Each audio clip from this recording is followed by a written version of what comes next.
Most beginners don't fail at Airbnb arbitrage because the business is hard. They fail because they walk into the same 3 mistakes every single time. And I'm telling you this as someone who started with 0 experience at 20 years old, and I made all 3 of these mistakes myself. They slowed me down, cost me money, and almost ruined my first few properties. But once I fixed them, everything changed. Approvals got easier, bookings came faster, and now I'm doing over $250,000 a month with my Airbnb portfolio. These 3 mistakes are literally the difference between someone who makes $500 a month and someone who makes $50,000 a month. So if you're thinking about starting Airbnb or you've just begun, let me expose these 3 mistakes to you in ways no one else ever will. Let's start with the biggest one, the mistake that kills your income even if you have the perfect property. Mistake number 1 is static pricing, and this is the silent profit killer. And this is the one mistake that quietly destroys income before beginners even realize what's happening. Most bad hosts all make the exact same mistake when it comes to pricing. They set their entire calendar at something like $200 a night,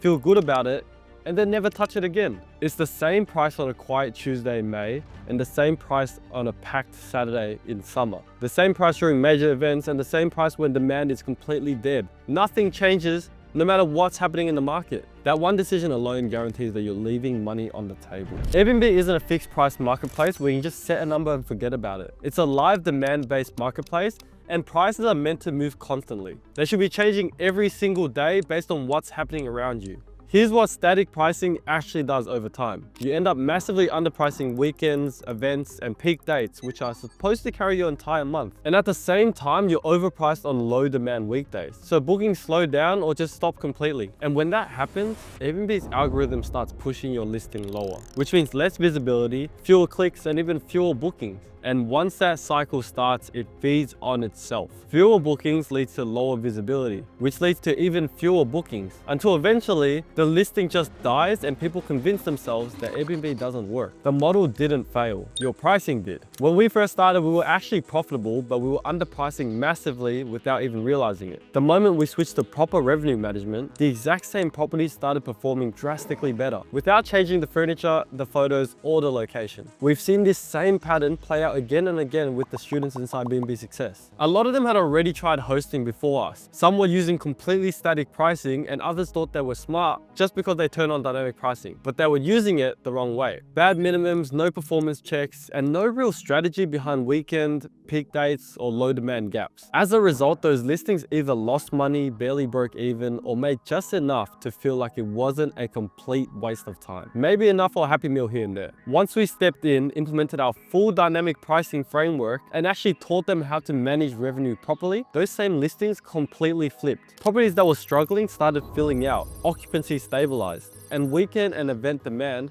was finally captured. So instead of scraping by, they were suddenly pulling in top dollar returns. Same listings, same apartments, just completely different pricing strategy. Pricing alone can easily double a property's performance. That's why we use Price Labs, which is an automatic dynamic pricing and revenue management tool. It adjusts rates in real time based on things like day of the week demand, local events, market occupancy, and competitor behavior. Your prices should never be flat. But this is the part most people get wrong. Dynamic pricing is not just set and forget. Bad hosts turn Price Labs on once, walk away, and assume like the software will magically save their listing. Good operators actively manage it. We're constantly reviewing performance, adjusting minimums, tightening and loosening rules, and reacting to how the market responds. The easiest way to think about it is Price Labs is the engine, but you're still the driver. If your pricing is wrong, it doesn't matter how perfect your property looks. You'll bleed money, lose visibility, and stall out. Pricing is at least 50% of this business. And even if you get pricing right, mistake number 2 stops most people before they even get their first property. Mistake number 2 is bad landlord and agent communication. Beginners don't fail at Airbnb arbitrage because agents hate Airbnb or because landlords are unreasonable. They fail because the way they communicate immediately signals inexperience, uncertainty, and risk. The most common mistake usually sounds something like this. Hey, can I please Airbnb your property? That one sentence does more damage than most people realize.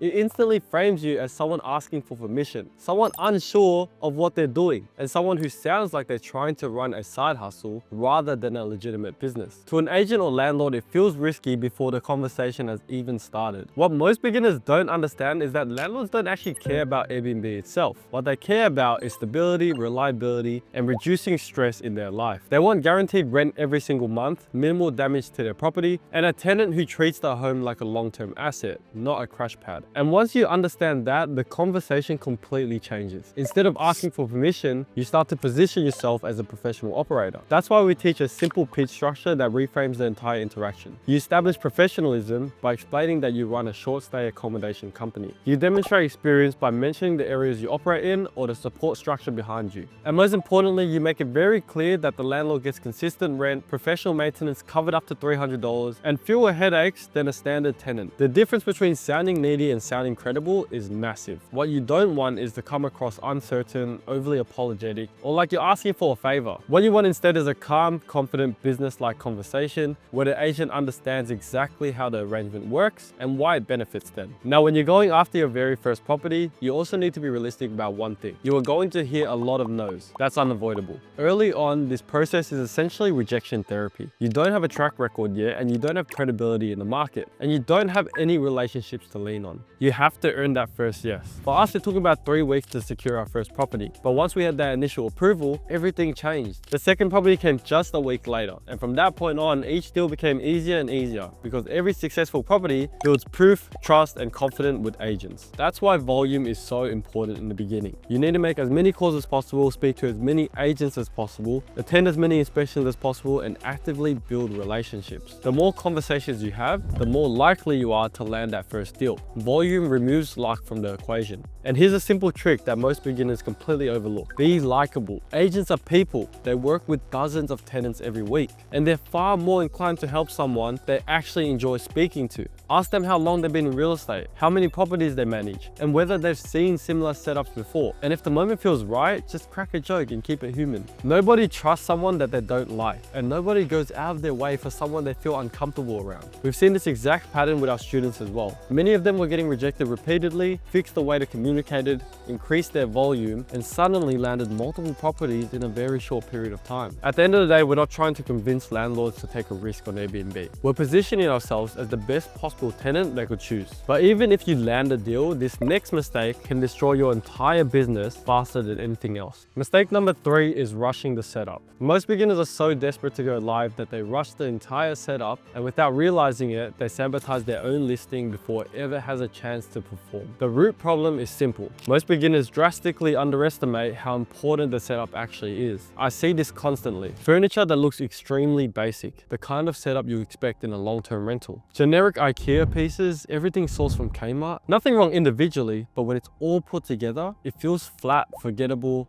and just plain. The problem is that today's short-term rental market is far more competitive than it used to be. Comfort alone isn't enough anymore. You have to stand out. You have to sell an experience, not just a bed and a couch. Then there are the photos. People try to save a couple $100s by taking iPhone photos just to get the listing live. And that decision alone can cost them tens of thousands of dollars in lost revenue over the lifetime of their listing. Poor photos kill click-through, lower booking rates, and keep your property buried behind better presented competitors, even if your place is objectively just as good. That combination of basic setup and weak presentation caps your income before you've ever even started. All of that sends one clear message to guests: this place was rushed. What most beginners don't realize is that the setup can either make or break your marketing. How the space looks, feels, and how clean it is directly impacts bookings, reviews, and pricing power. When you rush this stage, the consequences show up immediately. You get early 4-star reviews, which quietly kill your listing's momentum. Your photos don't stand out, so your property gets ignored on page 1. Guests start complaining about small things, which leads to refunds, discounts, and therefore lower profits. We learned this the hard way on our second property. We rushed the setup, didn't really think through the design, and just wanted to get it live as fast as possible. At the time, it looked fine to us,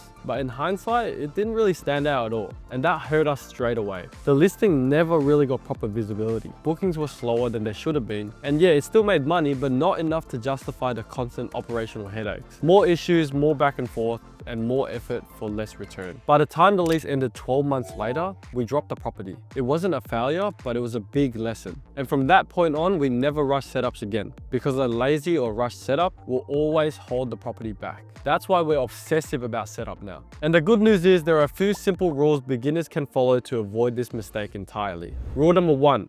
Always invest in professional photos. It's the highest return on investment you can make on Airbnb. Great photos alone can double your bookings without changing anything else. Rule number 2, do a test day or at least a full walkthrough before going live. Experience the property like a guest would, because that's how you catch issues before they turn into bad reviews. Rule number 3 is never let a cleaner just wing it. Cleaning needs to be systemized with a detailed checklist so every turnover is consistent, predictable, and professional. A great setup prints money because it attracts better guests, stronger reviews, and higher nightly rates. A lazy setup bleeds money slowly through poor visibility, complaints, and missed demand. Fix these 3 mistakes and you'll make way more money in your first month than most traditional landlords make in an entire year. Here are some bonus quick mistakes. These aren't big enough for their own section, but they quietly destroy beginners every single day. Choosing the wrong property type. Grabbing a 1-bedroom in a low demand suburb might look cheap on paper, but it's almost impossible to scale.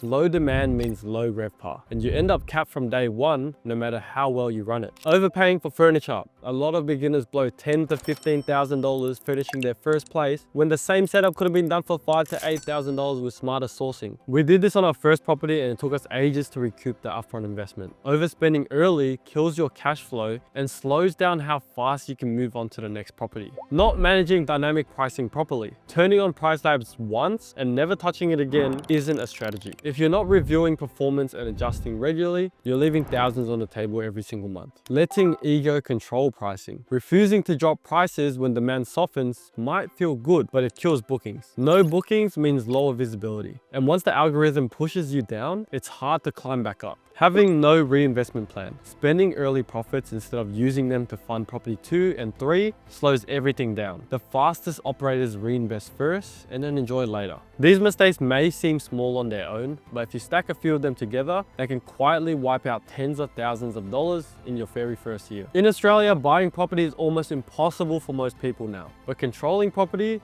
that's where the opportunity is. The people winning in 2026 are gonna be the ones earning Airbnb income without ever taking out a mortgage. And some of them are already pulling in over $11,000 a month doing it within a few months of starting. If you're an ambitious Aussie who wants that kind of freedom and you want a clear path to getting your first guest within 30 days, I've left a free training below. And this works even if you have no experience or license and you don't even need ownership. The next move is yours. But whether you join or not, don't let another month go by without trying. Your first property is closer than you think.